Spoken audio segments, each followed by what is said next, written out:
सध्या जळगाव जिल्ह्यात उन्हाचा पारा मोठ्या प्रमाणात वाढला असून तापमान वाढीने अनेक धरणातील जलसाठा घालवला आहे।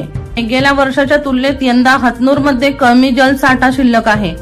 पावसाळा लांबल्यास हतनूर धरणावर अवलंबून असलेल्या शहर, गावे आणि प्रकल्पांना यंदा तीव्र टंचाईचा झडा सोसावे लागू शकतात। हतनूर धरणाच्या पाणलोट क्षेत्रात गेल्या वर्षी मे महिन्यात अवकाळी पाऊस झाल्याने साठा वाढला होता, पण त्यानंतर गेल्या पावसाळ्यात परतीचा पाऊस झालाच नाही।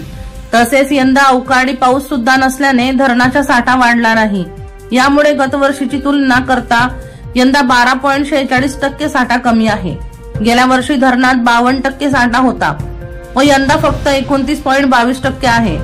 मे महिन्याच्या रणरणत्या उन्हात हतनूर धरणातील जलसाठ्याचे दररोज बाष्पीभवन होते। गेल्या वर्षी मे महिन्यात धरणाच्या पाणलोट क्षेत्रात पाऊस झाला होता, यामुळे साठ्यात वाढ झाली होती। हतनूरमध्ये साधारण जून महिन्याच्या अखेरच्या आठवड्यात पाण्याची आवक होते। दीपक राठोड यांचा रिपोर्ट DR न्यूज जळगाव।